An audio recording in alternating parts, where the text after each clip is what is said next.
आज हम चर्चा कर रहे हैं रक्षाबंधन के ऊपर, यानी कि रक्षाबंधन शास्त्रों के अनुसार क्या लिखा है। शास्त्रों के अनुसार देखा जाए तो श्रावण मास पूर्णमासी के दिन ही रक्षाबंधन बनाया जाता है, लेकिन उसमें कुछ शर्त है, यानी कि उस समय पे भद्रा काल नहीं होना चाहिए, क्योंकि भद्रा काल में रावण की बहन सुपर्णखा ने रावण को राखी बांध दी, जिससे कि उसका सर्वनाश हो गया। इसलिए भद्रा काल में शुभ काम हमारे शास्त्रों में वर्जित माना जाता है, और खासकर दो काम वर्जित माने जाते हैं, एक तो होलिका दहन और दूसरा श्रावणी, यानी श्रावणी का मतलब रक्षाबंधन। दो काम में तो विशेष भद्रा देखी जाएगी।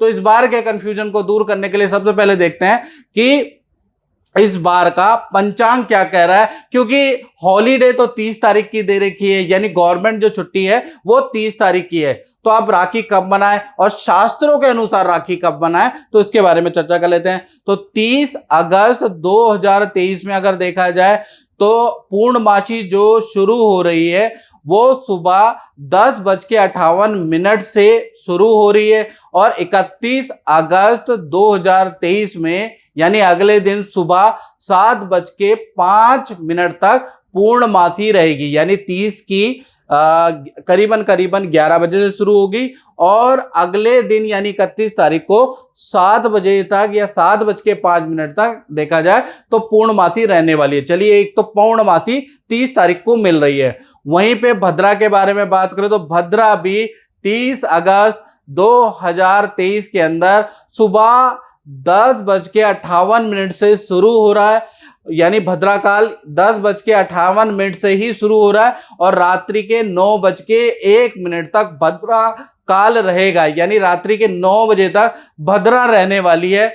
अब शास्त्रों के अनुसार जैसा मैंने बताया कि भद्रा के अंदर एक तो होलिका दहन नहीं किया जाता, और देखा जाए राखी नहीं मनाई जाती, साथ ही साथ बहुत सारे शुभ काम है, व्यापार के काम नहीं किए जाते, या विवाह का मुहूर्त नहीं लिया जाता, या घर बनवाने का काम नहीं किया जाता। तो शास्त्र में वैसे तो दो कामों के लिए बिल्कुल मना है, बाकी और चीजों के लिए भी मना है, यानी भद्रा काल खराब है। और आप जानते हैं भद्रा कौन है? भद्रा शनि की बहन है, यानी उनकी क्रूरता के कारण उनको नक्षत्रों के अंदर अशुभ नक्षत्र, अशुभ मुहूर्त के अंदर उनको रखा गया है, यानी भद्रा काल अच्छा नहीं होता। भद्रा देखा जाए तो इसके डीप में अगर हम जाएं तो भद्रा खराब है या अच्छी है, भद्रा का की कैलकुलेशन कैसी होती है, क्योंकि भद्रा भी 3 तरह की होती है मित्रों। एक होती है पृथ्वीलोक की भद्रा, एक होती है स्वर्गलोक की भद्रा,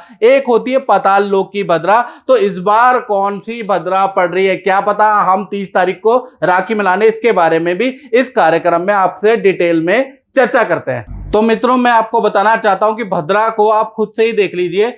जब भी जिस चंद्रमा मेष, वृषभ, मिथुन और वृश्चिक राशि में होता है तो देखा जाए तो स्वर्ग लोक में भद्रा होती है, यानी कि आप देखा जाए हम पृथ्वी निवासी हैं तो हम काम कर सकते हैं, कोई इफेक्ट नहीं होगा बल्कि शुभ काम होगा। इसी प्रकार से कर्क, सिंह, कुंभ और मीन में पृथ्वी लोक में भद्रा होती है। पृथ्वी लोक मतलब जहां हम रहते हैं, यह अशुभ है। यदि यहां पर भद्रा आ जाए तो विवाह के काम नहीं होंगे, ठीक है, नहीं होलिका दहन नहीं होगा, राखी नहीं मनाई जाएगी, कोई भी नामकरण या कोई भी मुहूर्त संस्कार भद्रा यहां पर होगी तो नहीं किए जाएंगे, निषेध माने जाएंगे। इसी प्रकार से कन्या, तुला और धनु और मकर राशि के अंदर भद्रा होगी तो पाताल लोक की भद्रा, इसमें भी काम किया जा सकता है। यानी कि स्वर्ग लोक और पाताल लोक में अगर भद्रा हो तब आप बेरोक टोक काम कर सकते हैं, याद रखिएगा।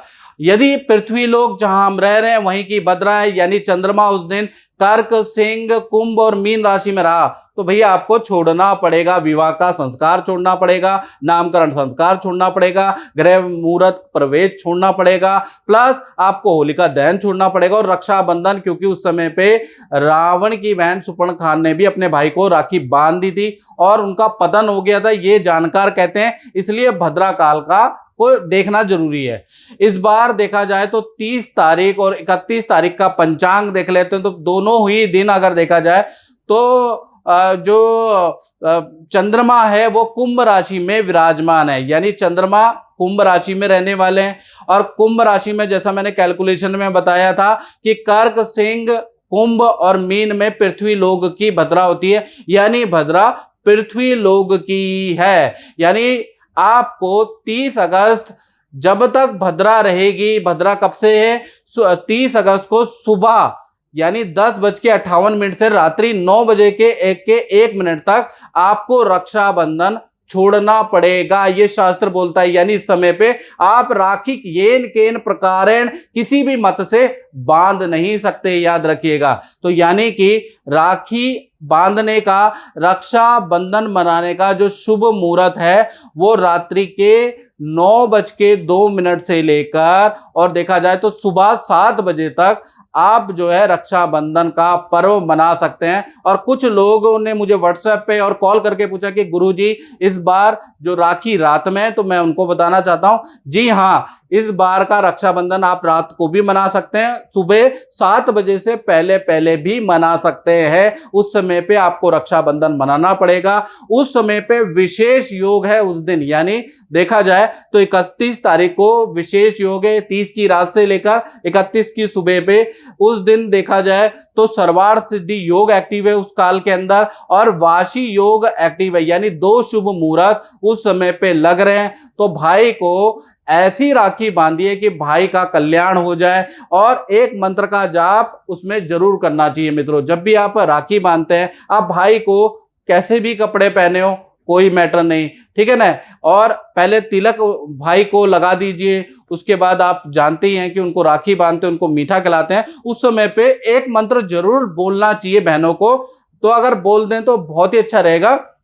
वो मंत्र है, ये न बद्धो बलिराजा दानवेंद्रो महाबला तेन त्वाम प्रतिबंधनामि रक्षे माचल माचला। यानी कि ये बलि का एक मंत्र है। इसका मंत्र का यदि आप जाप करते हुए या 1 2 3 बार बोलते हुए अगर आप बांधती हैं कलावा या रक्षा सूत्र, तो भाई की भी रक्षा होती है और बहन की भी रक्षा होती है, प्यार प्रेम बढ़ जाता है। तो इसलिए हमेशा याद रखिएगा, या तो बलि का नाम लेके या ये मंत्र का जाप करते हुए या विष्णु भगवान का नाम लेते हुए, अगर आप मंत्र नहीं बोल सकते तो विष्णु का ध्यान करते हुए रक्षा सूत्र बांध लीजिए, याद रखिएगा। और दूसरा देखा जाए तो उस समय पे आपको शास्त्रों के अनुसार 4 ऐसी वस्तु हैं जो रक्षाबंधन पे आपको, जो विशेष मुहूर्त मैंने बताया, यानी रात्रि के 9:02 से लेकर और सुबह देखा जाए 31 अगस्त को सुबह 7 बजे से पहले पहले आप ये 4 चीजें अगर आप अपने भाई को या बहन को गिफ्ट में दे देते हैं तो उनको बड़ा लाभ होगा। उसके बारे में भी शास्त्र क्या कहते हैं इसके बारे में मैं बात कर लेता हूं। पहली चीज है कि आप रक्षाबंधन करने के बाद, ये त्योहार मनाने के बाद, आप जो है शहद की एक बोतल भाई बहन को गिफ्ट दें, क्योंकि हमारे शास्त्रों के अंदर शहद को आर्थिक उन्नति वाला कहा जाता है, यानी आर्थिक संपन्नता देता है शहद। तो ऐसे में यदि हम किसी व्यक्ति को शहद गिफ्ट देते हैं, खासकर भाई या बहन को या किसी भी व्यक्ति को शहद गिफ्ट देते हैं, तो हम उस कामना कर रहे हैं उसकी आर्थिक संपन्नता की। तो पहला चीज, शहद का उपहार जरूर दें भाई और बहनों को। यदि वो फाइनेंशियली वीक है, धन नहीं बच रहा है, पद प्रमोशन नहीं हो रही, तो बहनों को या भाई को शहद आपको गिफ्ट देना है। दूसरी वस्तु शास्त्रों के अनुसार गिफ्ट दी जा सकती है, वो है घी, यानी घी की बोतल, घी की शीशी आप उपहार दें। घी शास्त्रों के अनुसार आयु वर्धक कहा जाता है। यदि आप चाहते हैं कि आपके भाई और बहन की आयु लंबी हो, 100 साल मेरा भाई जिए, 100 साल मेरी बहन जिए, तो उनको हर रक्षाबंधन में घी आप गिफ्ट जरूर दें। याद रखिएगा, किसी भी प्रकार के अकस्मात दुर्घटना से घी का से बचाव होता है। और शास्त्रों के अनुसार कलेश मुक्ति के लिए भी घी का अभिषेक शिव जी का किया जाता है, या घी का हवन किया जाता है, या घी गिफ्ट में दिया जाता है। तीसरी चीज के बारे में बात करें तो तीसरी चीज है मिश्री, यानी कि मिश्री भी आप भाई बहन को गिफ्ट दे सकते हैं। ये तीसरी चीज शास्त्र बोलता है। ऐसे में क्योंकि मिश्री देने से जीवन के अंदर मधुरता होती है, मिठास भर जाती है, कठिनाइयां कम हो जाती है। भाई बेरोजगार है, स्ट्रगल ज्यादा करता है, कड़वा ज्यादा बोलता है, दोनों में मन मुटाव जाता है, तो मिश्री आपको गिफ्ट देना चाहिए। यानी राखी के दिन तो प्यार प्रेम ठीक है, अगले दिन फिर आप लड़ लेते हैं, तो ऐसे में मिश्री आपको गिफ्ट देना चाहिए, तो उससे आपके रिलेशन में बड़ा सुधार आएगा। चौथी चीज के बारे में बात करें तो चौथी चीज है आपको जो गिफ्ट देनी है, या तो आप गोल्ड की वस्तु, चांदी की वस्तु, या गोल्ड प्लेटेड वस्तु, चांदी की प्लेटेड वस्तु आप भाई बहन को गिफ्ट दे सकते हैं। या तो चांदी से बनी हुई अगर आप प्योर दे दो तो अच्छा है, गोल्ड से बनी हुई दे तो और भी अच्छा है। यानी चांदी और सोने से जड़ी हुई कोई भी आभूषण आप भाई बहन को गिफ्ट दे सकते हैं। यदि आर्थिक बजट अलाउ नहीं कर रहा तो गोल्ड प्लेटेड या सिल्वर प्लेटेड कोई वस्तु, कोई ऑर्नामेंट गिफ्ट दे सकते हैं। ऐसे में क्या होगा कि जो चांदी और सोना देखा जाए उन्नति का निशानी शास्त्रों में कहा जाता है, यानी भाई के पद प्रमोशन, व्यापार की तीव्र वृद्धि के लिए यानी वृद्धिदायक कहा जाता है। अगर भाई आप विद्यार्थी है तो उसकी उन्नति के लिए आप गोल्ड या चांदी से बनी हुई वस्तु भी दान दे सकते हैं, ये शास्त्रों में लिखा है। इस बार जो आप राखी मनाएंगे, वैसे तो बनाएंगे ही मनाएंगे, तो उसमें आपको याद रखिएगा आपको ये जो 4 चीजें हैं ये भी गिफ्ट देखिए शास्त्र के अनुसार आप रक्षाबंधन मना के देखिए, आपको लाभ होगा।